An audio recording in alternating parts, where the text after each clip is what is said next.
Om Ajnanatimirandhasya Jnananjanashalakaya Chakshurunmilitam Yena Tasmai Shri Gurave Namaha. Nama Om Vishnupadaya Krishna Presthaya Bhutale Srimate Bhaktivedanta Swamin Niti Namine. Namaste Saraswate Deve Gauravani Pracharine Nirvishesha Shunyavadi Paschatya Deshatarine. Jaya Shri Krishna Chaitanya Prabhu Nityananda Shri Advaita Gadadhara Srivasadi Gaura Bhakta Vrinda. Hare Krishna Krishna Krishna Hare Hare Hare Rama Rama Rama Hare Hare. Om Namo Bhagavate Vasudevaya Narayanam Namaskritya Naram Chaiva Narottamam Devim Saraswatim Vyasam Tato Jayam Mudirayet. In this session, we will be discussing from the 23rd verse of the 19th chapter of the first canto of Srimad Bhagavatam.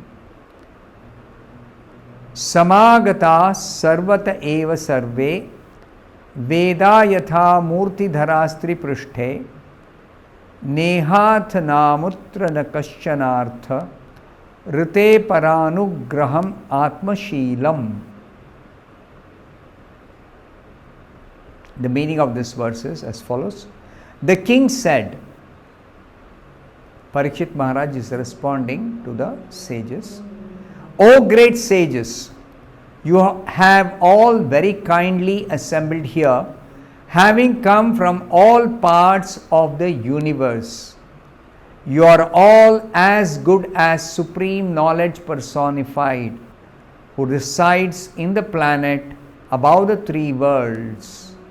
That means who resides in Satyaloka. Consequently, you are naturally inclined to do good to others, and but for this, you have no interest either in this life or in the next. Parikshit is glorifying the great sages who were assembled there in that holy place. Parikshit is telling them, you have very kindly assembled here. Why is he telling like this? Because these sages, they have no personal interest. They only want to do welfare activity for the others, for the other conditioned souls. So therefore, they are very great personalities. They are very kind to everyone. So they have kindly assembled there. And they have come from different parts of the universe. The universe is very vast compared to one tiny planet that we know of, the Earth planet. The universe is very vast. And they are being described as good as supreme knowledge personified. The Sanskrit that is used is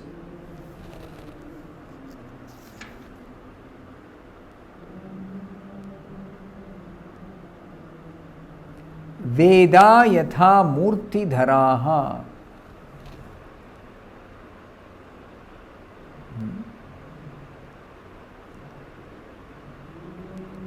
So, Srila Prabhupada explains in the purport 6 kinds of opulences, namely wealth, strength, fame, beauty, knowledge and renunciation. Aishwarya, Virya, Yasha, Shri, Jnana, Vairagya. These are the 6 opulences. Are all originally the different attributes pertaining to the absolute personality of Godhead. This is a definition of the term called Bhagavan, which is specifically applicable only to the Supreme Personality of Godhead. Bhagavan Sri Krishna. So Bhagavan Sri Krishna is full of 6 kinds of opulences. Aishwaryasya samagrasya, the sum total of all wealth belongs to Krishna. Similarly, the sum total of all the strength belongs to Sri Krishna. Like that, all the 6 opulences. The living beings who are part and parcel entities of the Supreme Being have all these attributes partially up to the full strength of 78%.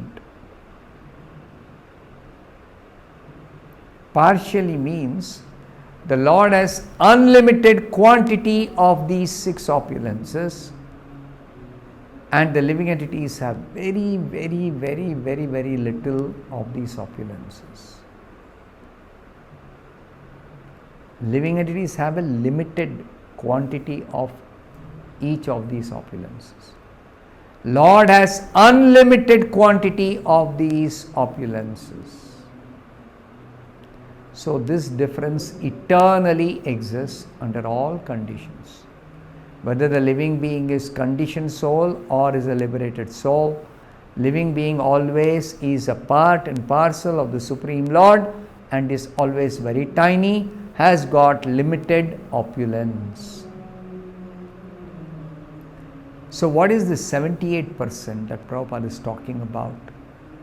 This has got reference to a comparison made in the scriptures between the qualities of the living entities and qualities of the Supreme Personality of Godhead. The Supreme Personality of Godhead has got unlimited qualities. But among those qualities, the important qualities, the principal qualities are counted as 64. Out of the 64 qualities, the living beings, the Jivatmas, have only 50 qualities. So, both in terms of the number of principal qualities, when they are compared between the living entities and Krishna, living entities have 50, and Supreme Lord Krishna has 64. So that 50 divided by 64 comes to 78%.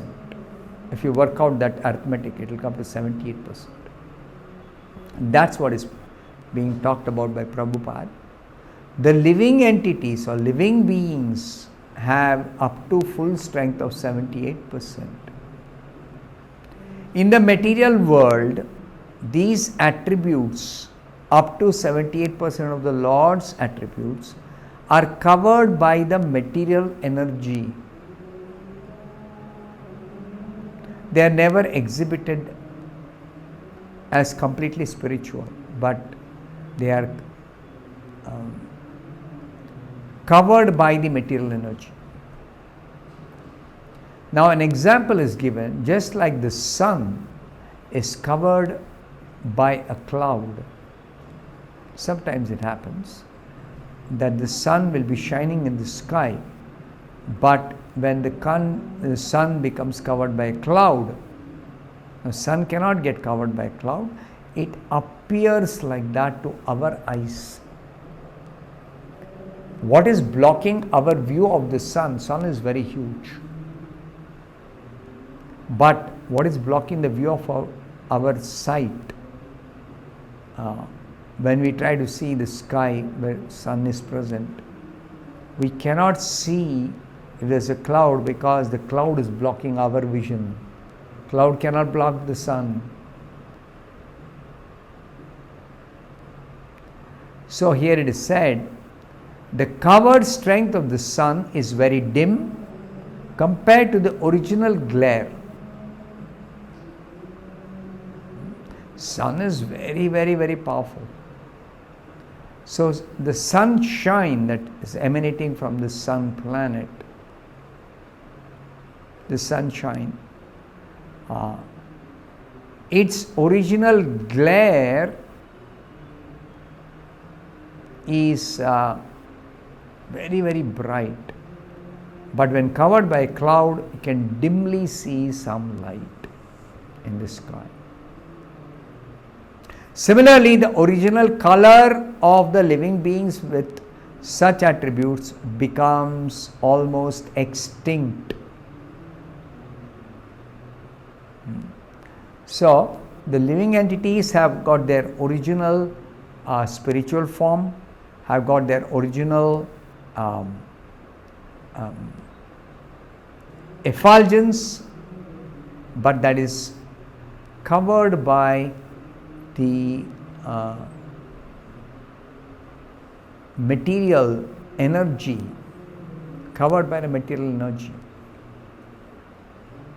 There are three planetary systems, namely the lower worlds, the intermediate worlds, and the upper worlds.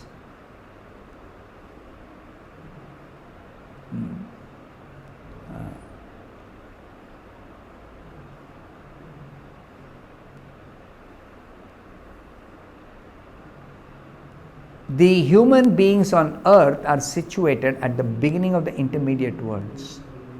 But living beings like Brahma and his contemporaries live in the upper worlds, of which the topmost is Satyaloka. Bhuloka, Bhuvarloka, Swarloka, this is the intermediate worlds. Then Maharloka, Janaloka, Tapoloka, Satyaloka, they are the upper worlds. And lower worlds are Atala, Sutala, Talatala, Mahatala, Rasatala, Patala, like that. 7 planetary systems below the earth.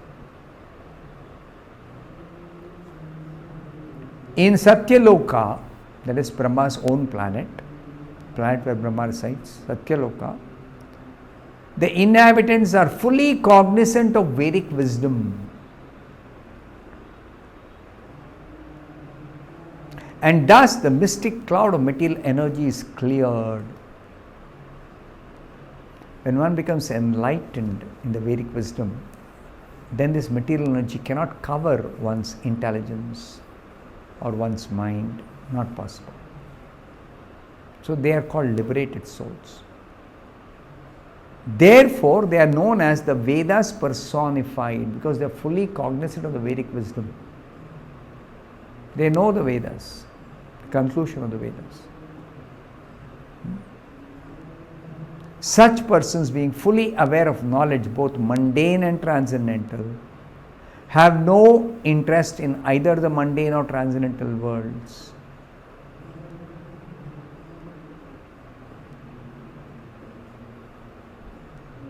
So mundane world means this material world, and transcendental world is Vaikuntha-loka, the spiritual planets in the spiritual sky, in the spiritual world, beyond the material creation. So these great sages, they are practically desireless devotees. They don't have any material desires for enjoyment. In a mundane world, that is this material world, they have nothing to achieve. And in the transcendental world, they are full in themselves. See, because they are liberated souls, they have nothing to achieve in the material world, because they know what this material world is all about. And the question may be raised, why do they come to this material world, these great liberated souls? They descend on different planets. Descend means they come down to different planets as messiahs, means as saintly persons who come on the order of the Lord to deliver the fallen souls. See, we are all belonging to Krishna, but we have come to this material world. We are fallen. And to rescue us from the clutches of Maya, the Supreme Lord sends His confidential devotees to this material world to preach Krishna consciousness, God consciousness, and to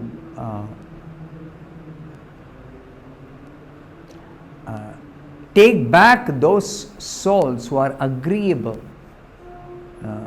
to live in the spiritual world with the Lord as one of the Lord's associates. On the earth, they come down and do good to the people of the world in different circumstances under different climatic influences. See, the people living in different parts of the world, they have different climatic influence. It varies. There are cold countries, there are very hot countries, there are deserts, there is the polar region, tropical forest. Different kinds of places are there. So these great saintly persons, they have nothing to do in this world save and except reclaim the fallen souls rotting in material existence, deluded by material image. This is their only work. They have nothing else to do. I'll stop here. Thank you very much. Hare Krishna.